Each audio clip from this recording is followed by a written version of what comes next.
When you have a goal or a desire or dream, most often what we do is we kind of strangle it. We're like, oh, I want this so bad. And you are not lining up with the energy that is needed for you to be in order to get it, because you're essentially just pushing it away. So in order to become a magnet to the thing, you have to simply know that once you choose it, once you gave birth to it in your mind, it is already yours. There's no contradiction there. Period. It's yours. It's done.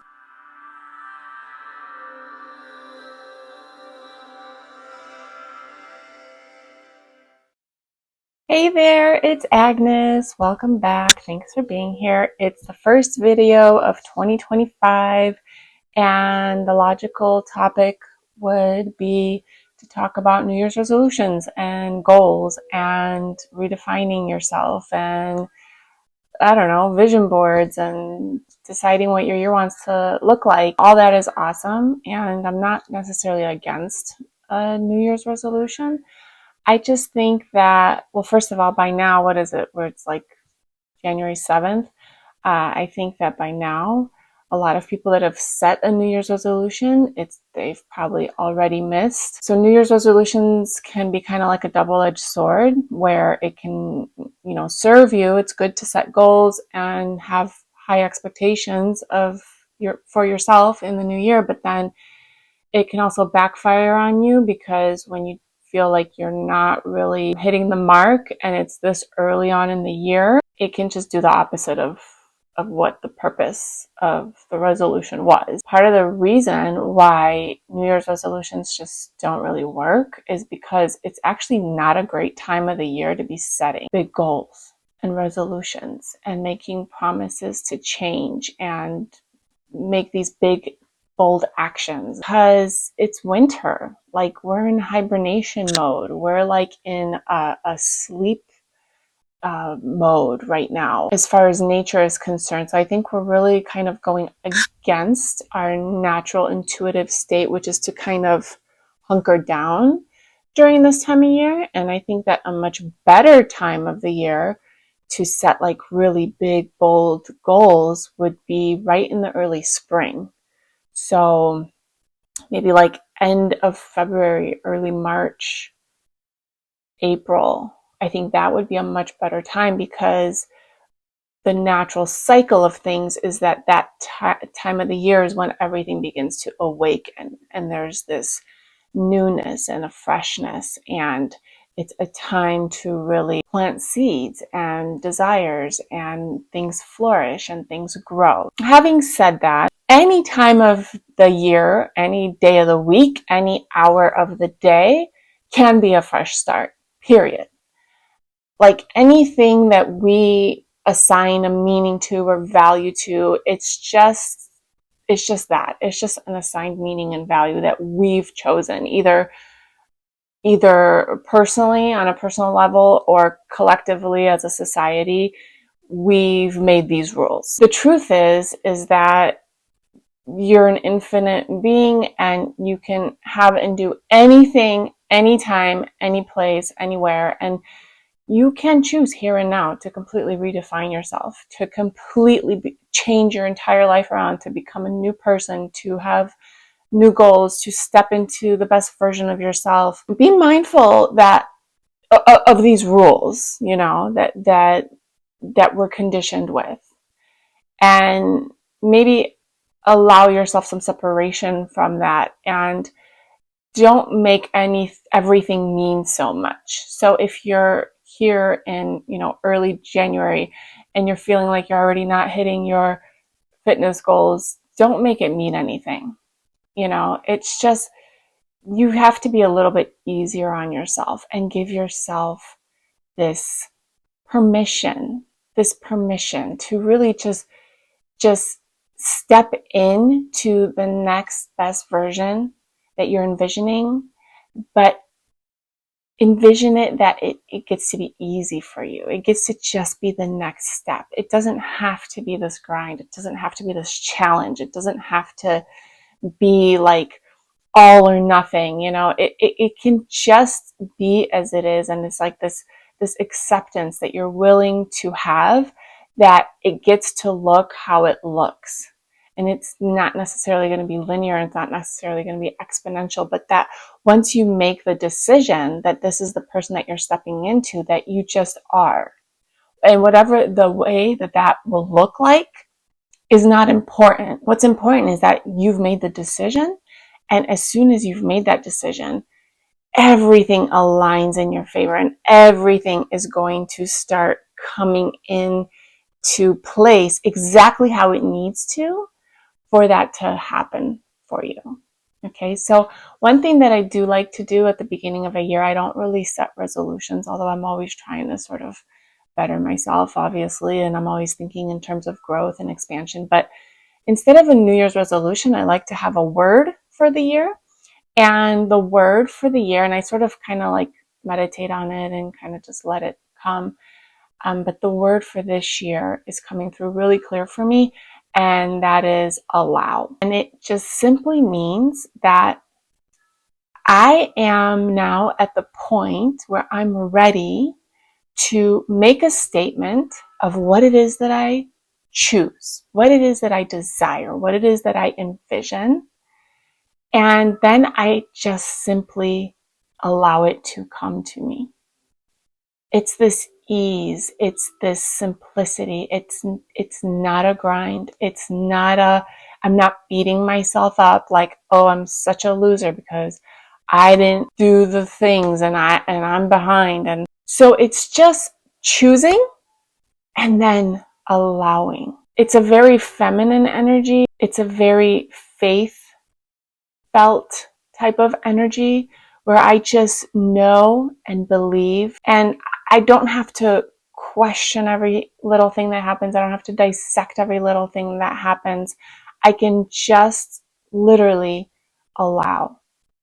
And that is what I'm choosing for this year. And I hope that maybe you'll choose something along those lines, because I think that so often we just literally just beat up on ourselves for no reason. We're so hard on ourselves. We're such critics of ourselves. And that little voice in our head never seems to stop pointing out like our downfalls and where we could have done better and what we did wrong. And if we just simply get into this mode of allowing, we can get into a place where all that noise can just be, and we don't have to entertain it. You know, we don't have to listen to it. We don't have to believe it. It can just be. And the funny thing is, like, when you pull your attention from something, it dissipates. It goes away. So don't give attention to those negative self-defeating thoughts that inevitably come up as they do, and just don't pay attention to them and watch them just melt away. But the reason why I think this word allow has been so prominent in my mind for this year is because at the end of last year, I read 2 books that ended up being a quite similar message. The one was Reality Transurfing by Vadim Zeland. Might be saying his name wrong. He's a Russian author. And the other one is Parallel Universes of Self by Frederick Dodson. And both of these books allude to this idea that in the vastness of the universe and in the possibility of everything, of all that is, all realities are possible.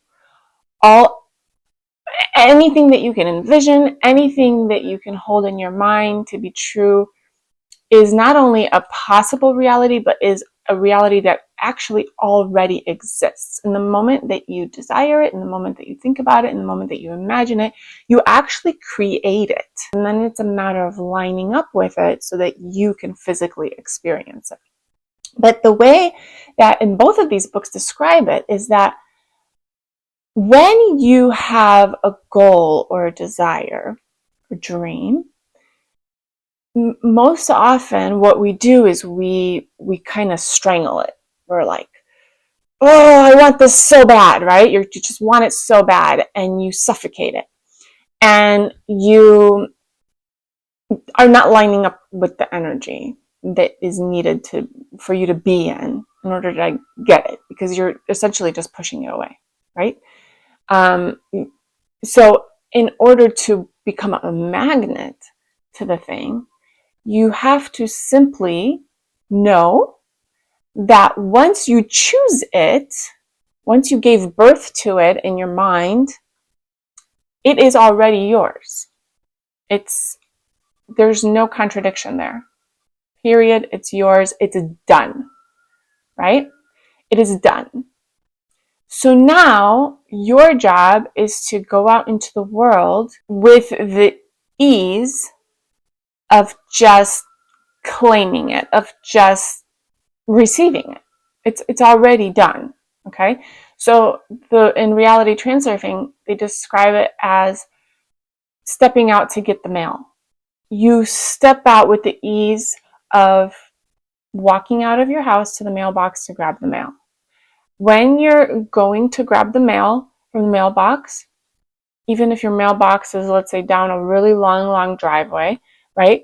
You set out to get the mail. So you get up, you open the door, you take one step, and then you take another step, and you take as many steps as it takes to the point where you're at the mailbox retrieving the mail. At no point are you halfway through getting irritated that you're not there yet, getting irritated that, oh, you stepped on a pebble or something, or maybe you tripped or something. You're just taking the steps until you get to that mailbox, and you have no doubt in your mind that with each step that you're taking, you're getting closer to the mailbox, and there's just no question there. There's no second guessing. There's no begging and pleading and, asking why and how. And it's just, you make a decision and you proceed. And that is the attitude that you need to have to manifest anything that you can possibly think of. Just like that. So I envision it, I claim it, and I allow it. And the steps that I take are the aligned actions that I get the hints from my imagination, my mind. Your mind gives you ideas. Your intuition is always talking to you. And you can question this and you can deny this, but in your deepest part of yourself, that you do get these intuitive hits. And sometimes you follow them and oftentimes you ignore them because you second guess yourself. You think maybe, oh, that can't possibly be it, or that can't possibly be that easy, or maybe you just don't do it long enough. Like you get an intuitive hit to do something, but you do it, but then 3 days later you get bored and you're on to a new thing and you're thinking about some other things. And so sometimes what we do is we're just not going long enough with the actions that our intuition is telling us to take to get us into the direction of our goal. But if you think about the mailbox analogy, when you're headed to your mailbox, you don't stop taking the next step until you have the mail in your hand. You want to think of your goals in this same way. It's with the ease of stepping out to get the mail. I'm not trying to hit my goal. I'm not trying to create this dream and make it a reality. I'm not begging God for answers. I'm not pleading with God to help me. I'm not working against myself. I'm not forcing myself to do anything. I just declared and chose the reality that I wish to experience, and then I allow.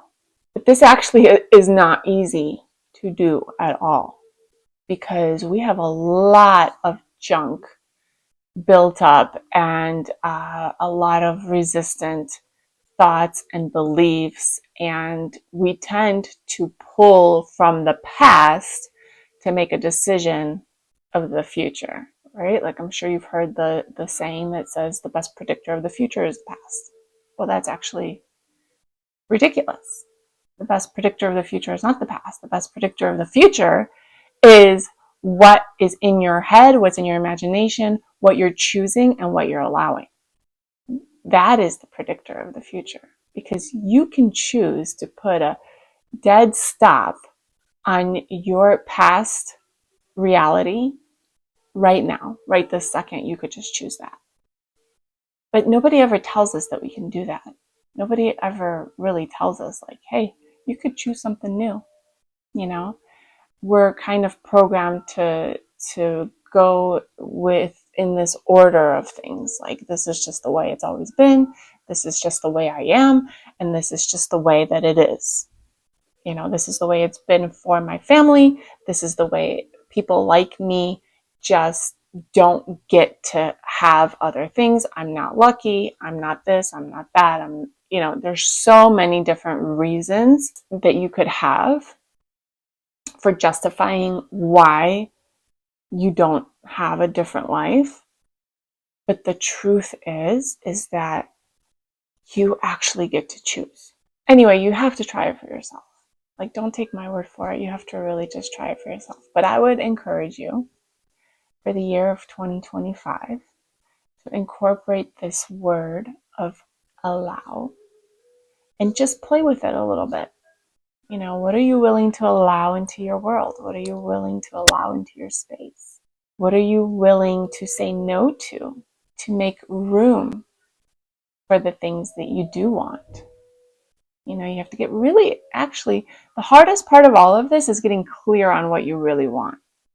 Because most people just say, well, I want a good life. I want a nice house. I want a nice vacation with my family. I want a good relationship with my spouse. It's difficult for you to become like a real powerful manifester when you're so vague.